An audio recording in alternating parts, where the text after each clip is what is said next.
tere pärastlõunat kõigile. Mul on siis see hea ja lihtne ülesanne esitada visioon tulevikust. Igapäevaselt töötan ma siis Euroopa Noortefoorumis, mis on Euroopa noorteorganisatsioonide ja noorteühenduste katusorganisatsioon. Ja meie tegutseme Brüsselis ja meie esmane selline ülesanne on siis noorte valdkonna huvide esindamine siis Euroopa institutsioonide, eelkõige Euroopa Liidu institutsioonide suunal. Kui nüüd rääkida sellest, et mis siis minu ettekanne sisaldab, siis ma annan kohe ühe väikse hoiatuse, et kindlasti on siin palju unistamist, kindlasti on siin palju puusalt laskmist, aga suurelt on see ka üks suur spekulatsioon. Ja ma arvan, et see on täitsa okei, sest et minu ülesanne ei ole olla analüütik ega statistik ja analüütikuna ja statistikuna sa tahad olla tagasihoidlik. Aga ma arvan, et selleks, et visioneerida tulevikku, on meil tegelikult vaja olla üsnagi enesekindlad, panna kirja see, mida me tahame näha ja siis võib-olla, kas me jõuame sinna seetõttu, et see on ise täituv unistus või kui me oleme väga hästi, nagu õiguskantsler ütles, kui me vaeva näeme, siis see võib-olla isegi täitub veel paremini. Aga võib-olla alustaks väikesest kontekstist, et kui me võtame siin suunaks aasta 2030 ja vaatame sama palju tagasi, mis toimus 15 aastat tagasi. 15 aastat tagasi, aastal 2000 või enne seda, kartsime me selliseid asju nagu milleeniumi putukas, ma ei tea, kui paljud teist seda mäletavad. Meil ei olnud veel nutiseadmeid igal pool taskutes ja kindlasti Eesti kontekstis me ei kuulunud veel Euroopa Liitu, meil ei olnud vaba liikumist ja ma arvan, et noortevaldkonna, noorte väljavaateid see on oluliselt mõjutanud. Mina oma karjääri nii-öelda osas olen kasvanud põhimõtteliselt olukorras, kus Euroopa on valla ja see on minu jaoks reaalsus olnud alates sellest ajast saadik, kui ma põhimõtteliselt tööturule nii-öelda sisenesin. Ja ma arvan, et see perspektiiv põlvkondade vahel on oluliselt teistsugune just võrreldes nendega, kes kogesid ka töötamist Eestis enne tööjõu vaba liikumist Euroopas. Kõigepealt ma võib-olla tõin välja mõned märksõnad, kuidas me võiksime kirjeldada seda noort inimest siis aastal 2030 ja see on võib-olla, ma ei ütle nii, et see saab nii olema, vaid ma ütlen nii, et ma arvan, et seda me tahaksime näha ja need on minu enda poolt isiklikult kirja pandud mõned märksõnad.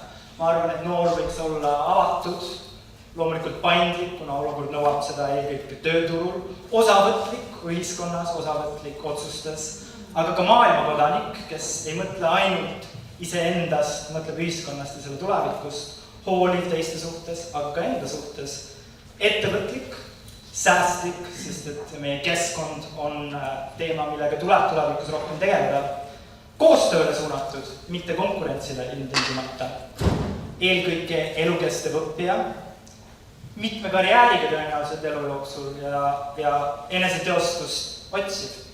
Ma arvan, et mõnedki märksõnad on väga paljude noorte osas tõde juba täna, aga küsimus on selles, et siis kui palju meie ühiskondlik struktuur, meie haridussüsteem ja meie ühiskondlik suhtumine toetab seda, et võib-olla iga noor aastal 2030 võiks omada mõnda osa nendest märksõnadest. Paneme sinna kohusetundlik ka juurde öelda. Kohusetundlik, väga hästi saab.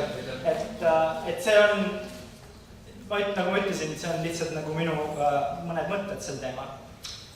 Mida me peame veel tegelikult arvesse pidama enne, kui me vaatame seda, et mida siis see noor aasta 2030 saab teha? Siin on üks väike graafik, mida te arvate, mida see võiks kujutada. Siin on 2 pulka, üks suur pulk, üks hästi pisike pulk. Et tegelikult me elame, kui õiguskantsler rääkis, et me oleme väike riik ja sõltume üksteisest hästi palju, siis reaalsus on see, et kogu meie majandusstruktuur ja poliitiline struktuur on osa millestki palju suuremast.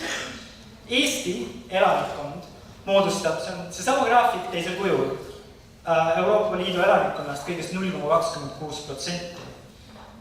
Rohkem kui 500 miljonit kodanikku Euroopa Liidus ja see on kasvav 1,3 miljonit Eestis, mis on kahjuks langev. See on see olukord, mis noortele juba täna on normaalne ja ma arvan, et me ei peaks seda negatiivselt vaatama. Siin on väga palju võimalusi meil kui väikeriigina. Teine oluline teema, millele juba viidati, on see, et kui palju siis meil Euroopas ja ka Eestis aastaks 2030 ja hiljem, ja siin on toodud välja aasta 2060, mis suhe on tööealisel elanikkonnal võrreldes nendega, kes on siis vanemad kui 65-aastased, mis praegu on nii-öelda pensioniga. Ja siin me näeme, et väga paljudes riikides see tumesinine tulp on kasvamas võrreldes selle helesinise tulbaga, mis ta on praegu. Et see on põhimõtteliselt universaalne muutus Euroopas, et me vananeme oma rahvastikus. Ja Eesti on seal kuskil, eks ole, enam-vähem täpselt keskel. Et kui praegu meil on pensioniealiste osakaal suhtes tööealistega kuskil veerand, siis aastaks 2060 rohkem kui pool, ehk siis vähem iga pensioniealise kohta või iga inimese kohta, kes on 65 või vanem, on vähem kui 2 tööealist inimest. Ja see on arvestades, kui väljarände ja sündivustrendid jäävad umbes enam-vähem samaks, nagu nad praegu on. Seal võib muidugi tekkida muutusi. Millele ma juba viitasin veidi ja mis on meie eluolu oluliselt muutnud, eelkõige kui me vaatame noori, on tehnoloogiline areng. Tegelikult tehnoloogias ei ole väga palju läbimurdeid tekkinud, pigem on olnud muutus selles, kuidas me siis tehnoloogiat rakendame ja kasutame. Siin on 2 pilti võrdluseks sellest, mis toimus Roomas aastal 2005, kui kuulutati välja uus paavst, ja aastal 2013, kui kuulutati välja uus paavst. Ma loodan, et te näete, aga alumisel pildil peaaegu kõigil on nutiseadmed, millega nad siis pilti teevad. Et tegelikult see on üsna suur ühiskondlik muutus, et igal inimesel on mingisugune seade taskus, mis liidab neid teiste inimestega digitaalselt ja see on nendega kogu aeg kaasas. Teised asjad võib-olla, mis on olulised märksõnad ja mis kujundavad meie väärtusi, on siis, mida me võime internetist leida. Ja ma armastan, sellised edetabelid on väga populaarsed igatpidi tänapäeval ja ma olen siin teinud üht väikest trikki. Guugeldasin erinevaid märksõnu, erinevaid ettevõtteid, erinevaid teemasid ja kui palju siis Google näitas, et seal näiteks vasteid on. Et te võib-olla ei näe väga hästi, aga need 2 suurt tulpa esimene on Facebook ja teine on Samsung. See näitab seda, et brändid loevad internetis väga palju. Järgmisena tulevad USA, mis me võiksime öelda, et on ju kõige suurem, rikkam, mõjukam riik maailmas, aga palju väiksem kui Samsung või Facebook. Neljandana mis on hästi oluline huvitav teema, on, et mis on parim ülikool. See on tehtud kontekstis, kus hästi palju räägitakse ülikoolide võrdlustabelitest. Ja siis tulevad teised asjad nagu iPhone, tööd, Euroopa, Jumal, Justin Bieber, kes on populaarsem kui Obama, kes meil just külas käis. See võib-olla näitab seda, et mis siis internetis leidub. Ja see on see, kus enamik meie noori enamiku ajast tegelikult vedavad. Ja ma arvan, et väärtuste süsteemi mõjutajana on see midagi, millest me tegelikult mööda ei saa vaadata. Et see on tegelikult jällegi, ma pean nentima selline hoobi pealt tehtud asi, aga võib-olla see tõttab mõne mõtte. Üks asi, mis mind on pannud mõtlema, ma nägin paar aastat tagasi väga huvitavat esitlust teadusmaailmast. Nimelt on meie teadusmaailm jõudnud nii kaugele, et tegelikult juba osatakse päris hästi uurida seda, kuidas meie aju tegelikult töötab. Ja jällegi see on ju oluline info selleks, et vaadata, kuidas inimesed käituvad, kuidas nad õpivad ja nii edasi. Prantsusmaal on siis ette võetud selline asi, kus siis võrreldi seda, kuidas muutub aju struktuur, ehk siis vaadati, kuidas elektriline asi igatahes ajus liikus ühesõnaga ühest rakust teise, ehk siis need impulsid. Ja võrreldi siis seda sellega, et vaadati lapsi, kes ei olnud õppinud lugema, ja vaadati täiskasvanud, kes ei olnud õppinud lugema. Vaadati, kuidas nende aju siis rääkimise ajal ja tegevuse ajal toimib, et kuidas need elektrilised asjad seal ajus liiguvad. Mida siis avastati, oli see, et pärast, kui nad olid õppinud kirjaoskajateks said, õppisid lugema ja kirjutama, ajustruktuur oli muutunud. Ehk siis need samad elektriasjad, kes seal liikusid teistmoodi, samasuguse mõttetegevuse käigus. Ja mis oli väga huvitav, oli see, et see aju oli muutunud sarnaselt, vastamata sellele, et kas tegemist oli siis lapsega või täiskasvanud inimesega. Jah, seal oli erisus selles osas, et kui kaua see täiskasvanud inimene aega pidi võtma selleks, et lugema ja kirjutama õppida. Aga põhimõtteliselt see on oluline just selles suhtes, et meie ajud muutuvad sarnaselt teatud tegevusi tehes. Kui mina olin väike laps, siis mina mängisin selliste asjadega, mu vanaemale meeldis joonistada, lõikasime kingakarpidest välja väikseid loomakesi, mulle meeldisid olnud dinosaurused. Tänapäeval, kui on ju lapsed juba on meil sellises beebieas, neile antakse kätte tahvelarvuti ja nad tegelikult oskavad seda juba intuitiivselt kasutada hoopis teistmoodi. Ja siit ka hüpotees, mida on hakatud ka uurima, on, et tõenäoliselt see juba väga varukult mõjutab seda, kuidas see ajustruktuur meil toimib. Või see ajustruktuur siis kujuneb ümber vastavalt sellele, milliseid oskusi või milliseid vahendeid sa kasutad. Ja miks see on oluline, on sellepärast, et see mõjutab selle lapse kogu järgmist haridusteed, alates sellest, et meil räägitakse sellest, võib-olla Eesti kontekstis ma ei ole seda nii palju kuulnud, aga räägitakse, et aina enam lapsi on häiretega just selles suhtes, et neil on tähelepanu võimeprobleemid ja nii edasi ja nii edasi. Ja neid asju tegelikult võib-olla on võimalik ka seostada. Aga mida see veel näitab, on see, et meie teadus areneb nii kiiresti, et võib-olla kogu haridusmaailm tulevikus baseerub just teaduslikule tõendile selle kohta, et kuidas meie aju lõpib. Mida me praegu, me tegeme tegelikult seda nii-öelda puusa pealt, et nii võiks toimida, kuna me oleme siiamaani oma haridussüsteemi selliselt korraldanud, mis ei pruugi olla teaduse mõttes kõige tõhusam. Et selles mõttes, et siin on väga suur potentsiaal ja ma arvan, et aastaks 2030 asjad on kõvasti edasi liikunud. Üks huvitav raamat, mis veel mind mõtlema pani, oli selline väga ajalooline perspektiiv inimkonna ajaloost, inimkonna arengust, kirjutatud Ian Morrise poolt, selle raamatu nimeks on Why the West Rules for Now. Ta on antropoloog, kes siis vaatas ajaloolist tõendeid, teaduslikke tõendeid selle kohta, siis kuidas inimkond õppis kõigepealt karjatama, õppis põllumajandust vedama ja nii edasi, kuidas siis tsivilisatsioon kujunes. Ja üks asi, kui tema vaatas tulevikku, mida ta näeb, on jällegi see, et kuna meie teadus on kõvasti kangesti arenenud ja me suudame juba oma aju mingil määral teadusega kontrollida, on tehtud, eks ole, katseid seda, et tehissilmad, tehiskuulmine ja kõik sellised asjad juba mingil määral toimivad, et üks hetk saabub see hetk, kus saabki tõeks see maatriks või mis iganes, kus meie aju otse lülitub võrku, kus meie aju seotakse elektroonikaga.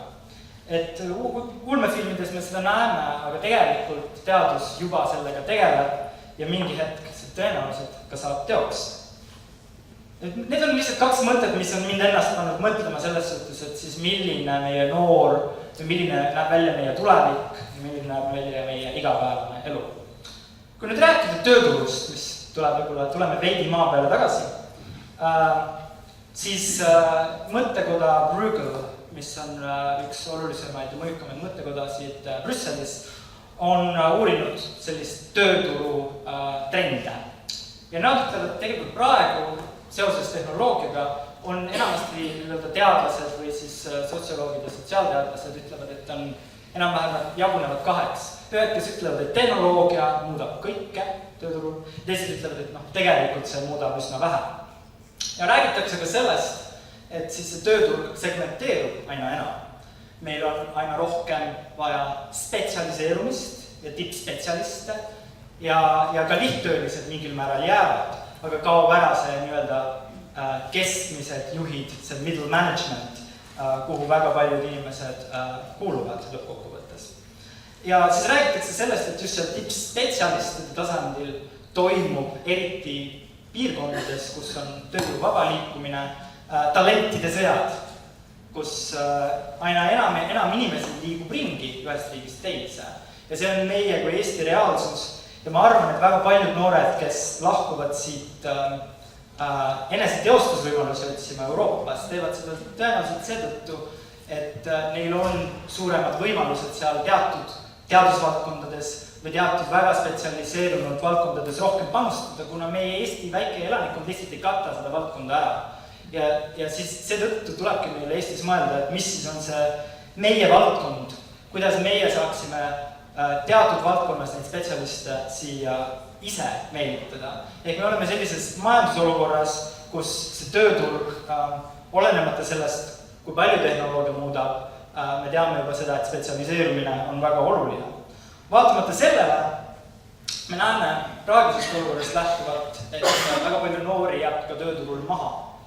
Ja hästi oluline on see esmane töökogemus, millest on räägitud, ja üks teine trend on see, et aina rohkem ja rohkem toimub selline paindlikku tööd, aina rohkem pakutakse noortele võimalusi teha tasuta tööd, selleks, et nad üldse saaksid oma selle esimese töökogemuse. Ja see on muutunud nõiaringiks ja selline trend on tekkinud mitmes riigis väga valuliselt, eriti seal, kus siis on tõesti väga palju noori töötuid, eelkõige siis, kui me vaatame riike nagu Hispaania või Itaalia, aga tegelikult ka nendes majanduskeskustes, kus toimub buum praegu Euroopas, London, Berliin või Brüssel, mis on väga kiiresti kasvava majandusega piirkonnad, siis seal on tegelikult tohutul hulgal noori, kes otsivad, kes on talendid, kes on spetsialistid, kes otsivad tööd, kellel on mitu magistrikraadi, nad on väga targad, kõige akadeemilises mõttes haritumad inimesed, kes tegelikult ei saa omale tööd ja peavad töötama praktikantidena tasuta. Et tööturg on oluliselt muutumas sellisteks, ta on oluliselt segmenteerumas ja me peame sellega arvestama, et see kindlasti mõjutab meie noorte väljavaateid ja mida nad teha tahavad. Ja see vajab ka mingisuguseid meetmeid, mille juurde ma lõpuks korraga tulen. Mis siis veel on, räägitakse ka seda, et seesama mõttekoda on teinud uuringu sellest, et kui palju siis nendest töökohtadest, mis meil praegu on üldse olemas, võidakse automatiseerida lähiajal. Me räägime siin asjadest nagu isesõitvad autod, mida ma väga ootan, kuna mul endal juhil juba pole. Ja igasugused muud valdkonnad, kus tootmine või ka teenused automatiseeritakse. Aga mis on huvitav, et üks teine selline mõttekoda, mis uurib just noori inimesi Brüsselis, Think Young, küsis noorte inimeste endi käest, millisena nemad näevad seda tuleviku töökohta just digitaalse maailma kontekstis. Ja tegelikult 70%, see oli üle-euroopaline uuring, vastas, et tegelikult nemad ikkagi näevad oma töökohta kontoris. Et see inimside praeguste noorte hinnangul vähemalt ei kao ja nemad väärtustavad seda endiselt, isegi kui seda tööd oleks täiesti võimalik teha kaugtööna ja internetis.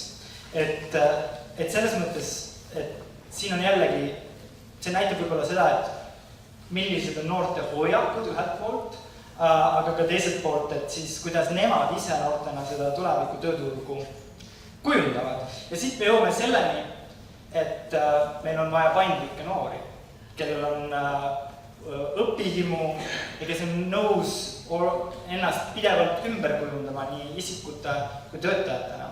Et selline traditsiooniline, ma õpin paarkümmend aastat, siis töötan 30 aastat ja siis naudin vanaduspõlve, selline sirgjooneline karjääriredel on juba praeguseks aegunud. Et tegelikult inimesed vahetavad töökohti aina kiiremini ja see on trend, mis on üsna selge igal pool. Ja vaatamata sellele, et jah, on kindlasti mõned inimesed, kes tahavad sellist sirgjoonelisust, siis kui me vaatame majandusarenguid, kui me vaatame tehnoloogia mõju, kõiki neid asju koos, siis see mõjutab aina vähem. Teine huvitav asi, mis siis seostub selle spetsialiseerumisega, on see, et aina rohkem inimesi omandavad akadeemilisi kraade ja need on väga sellised traditsioonilised kraadid, mis tegelikult tööandjatele tihti väga palju ei ütlegi midagi. Et Ameerika, kus on selline kõrgharidus mõnes mõttes kaubastunud, me näeme seda seal, et väga paljud siis lõpetajad lõpetavad suurte võlgadega, kuna siis nad peavad maksma väga kõrgeid õppemakse ja ka elatama ennast. Ja tööturu kusjuures trend on muutunud, neil enam ei lähe seal kontekstis niivõrd palju hästi. Ja kui me vaatame Euroopas tehtud haridusreforme, mitte ilmtingimata Eestis, aga väga paljudes teistes riikides, siis need on liukunud samas suunas nagu Ameerika või mõneski riigis. Ja võib oodata seda, et samal ajal kui kõrgharidus mõnes mõttes on väga väärtustatud, et räägitakse, et kõik võiks minna õppima kõrgharidust või ka mingisugust muud haridustaset, siis kuskil ikkagi tekib mingisugune nihe ja öeldakse, et või siis tööandjad ütlevad, et tegelikult see kõrgharidus ei anna nendele inimestele neid väärtusi, mida meie ootame. Ja ma arvan, et mis puudutab haridust, siis see on üks suurem laiem küsimus, et me ei saa ainult mõelda selle, et haridus toodab töötajaid, aga me peame mõtlema ka, et mis on siis tegelikult nende väärtused, et tööandjad ise panevad sellele rohkem rolli. Selles samas mõttekojas uuriti ka ettevõtlikkuse ja noorte ettevõtlikkusega seotud küsimusi ja siis vaadati, kuidas tajutakse ebaõnnestumist. Et väga see on selline käitumine või selline jällegi hoiak, et siis kuidas nähakse seda, et kui ma alustan ettevõtte näiteks, et siis, ja kui ma ebaõnnestun sellega, mille tõenäosus on üsna suur, kuidas siis seda tajutakse? 50% noortest arvasid, et äripartnerid näevad ikkagi seda negatiivsena. Samal ajal need samad noored, neist 70% ütlesid, et nad ise on nõus ebaõnnestujatele uue võimaluse andma. Et siin on väike ebakõla, eks ole, see, millised väärtused noortel endal on ja mis nad arvavad, et siis nende äripartneritel võiks olla. Et tegelikult see pilt on üsna positiivne ja ma arvan, et selles suhtes tuleks näha ja tegelikult 80% seal nendest vastajatest kõigepealt üldse vastasid, et kui ma ebaõnnestun, siis ma kasutan seda võimalusena sellest õppida.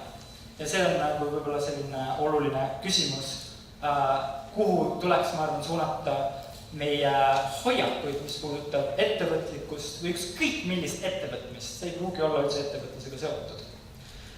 Ja nüüd ma võib-olla jõuaks selle viimase osani, mis siis räägib sellest, mis aastal 2030, milline see väärtussüsteem noorte mõjutajana või noored ise võiks Eestis välja näha.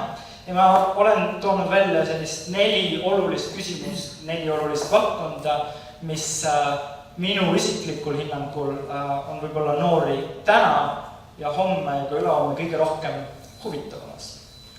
See on siis poliitika, noorte isetegevus, ettevõtlikkus ja haridus. Kui me vaatame noorte poliitilist osalust, siis ilmselge on see, et traditsioonilises poliitikas noored ei tunne, et nad oleks esindatud ja nende osakaal ühiskonnas väheneb veelgi. Euroopa Noortefoorumi tehtud uuring Euroopa Parlamendi valimiste osas näitas, et peaaegu kõikjal Euroopas on noorte valimisaktiivsus Euroopa Parlamenti valides poole madalam kui valimisaktiivsus keskmiselt. Samas on, kui me vaatame ka Eestis tehtud uuringuid, noored just need, kes on kõige positiivsemad Euroopa Liidu suhtes või Euroopa Liidust tulenevate võimaluste suhtes. Et seal on jällegi ebakõla, eks ole. Aga tegelikult see näitab seda, et noored huvituvad juba praegu rohkem alternatiivsetest võimalustest osaleda. Ja ma arvan, et praegu meil on juba mõningad näited sellest, kuidas on tekkinud sotsiaalsed liikumised, Indignados näiteks Hispaanias, mis muudavad ennast poliitilisteks liikumisteks. Ja ma arvan, et 2030 selleks ajaks on see muutunud võib-olla ka Eestis võib-olla reaalsemaks, et selline traditsioonilise massipartei aeg võib-olla saab läbi ja muutub selliseks sotsiaalsete liikumiste põhisemaks kogu see poliitika kujundamine, sest praegused noored juba osalevad selles rohkem ja selleks ajaks, kui me oleme aastas 2030, need noored on juba selles vanuses, et nad on tegelikult üsna mõjukad ja nemad toovad võib-olla oma kogemused poliitikas sinna kaasa. Ja siis ka sinna juurde võib-olla sellised mõtted, kus Piraatide partei Euroopas kasutab enda sisedemokraatias sellist süsteemi, kus neil on liquid democracy, kus igaüks saab osaleda enne, kui võetakse vastu mingisugune otsus ja see põhineb arvamuskultuuril. Ja ka Eestis on nüüd tekkinud selline arvamusfestival, mis enam ei ole puhtalt alternatiivkultuur, kuid mis mõnes mõttes seostub sellega, sest see on ühiskondlikult väga seotud. Euroopa Noortefoorum on ka ise võtnud kohustuse selleks, et edendada noorte osaluspoliitikas. Me oleme algatanud sellise liikumise nagu The League of Young Voters ja me tahame just noortele huvipakkuvaid asju poliitikasse tuua, sest et me näeme, et tegelikult siiski on vaja, et noored traditsioonilises poliitikas osaleksid. Eesti Noorteühenduste Liit, meie liikmesorganisatsioon, on ka väga aktiivne selles liikumises. Teise teemana osalus kogukonnas. Ma arvan, et selline eneseteostuse vajadus kuigi paljud näevad ennast juba maailmakodanikena, siis tegelikult see ikkagi seostub sellega, et mida sa võib-olla tahad oma kogukonnas ellu viia ja juba praegu noored teevad seda üsnagi aktiivselt. Ma arvan, et see muutub aina olulisemaks. Inimesed saavad paremini tuttavaks oma naabritega, mis võib-olla Eestis ei ole tavapärane. Me näeme, et on tekkimas igasugused kogukonna liikumised. Ma arvan, et aastaks 2030 see on normaalne olukord ja see on väga positiivne.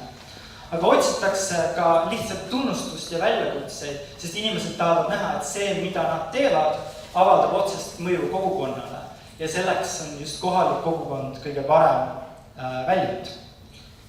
Aga hästi oluline, ma arvan, see roll on olnud kasvamas, on noorteorganisatsioonide panus ühiskonda.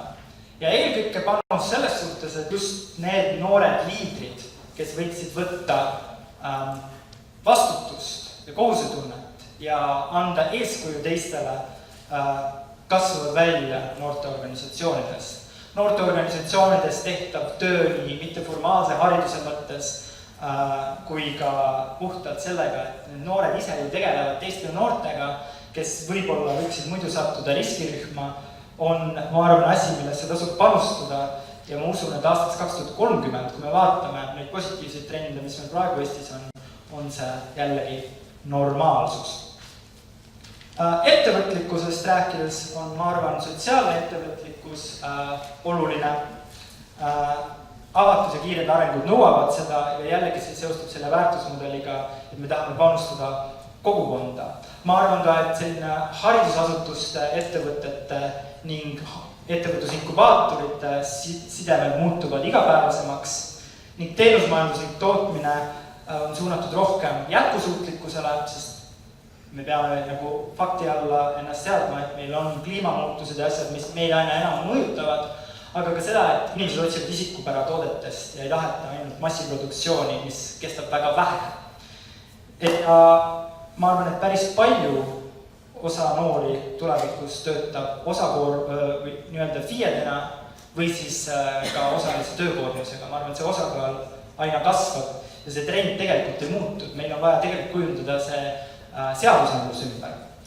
Ja kui siis tuleb see viimaseks küsimuseks, ma arvan, et meil on vaja haridusuuendusse väga palju panustada, näha haridussüsteemi rohkem õppekesksena, kus siis tegelikult see õppija kujundab ise enda haridustööd, teed ja kus akadeemiline kraad võib-olla enam ei loegi nii palju, vaid toimib selline süsteem, et ma kogun ainepunkte siit ja sealt ja kolmandast kohast ja kujundan ise ennast kui isiksust ja sealhulgas arendan oma oskusi ja spetsialiseerumist. Et siis tegelikult kujunebki välja selline elukestva õppe seisund või hoiak kõikides inimestes. Ja ma arvan, et tänapäeva noortel on see juba väga palju olemas, sest Eestis tegelikult noorte osakaal hariduses on positiivne.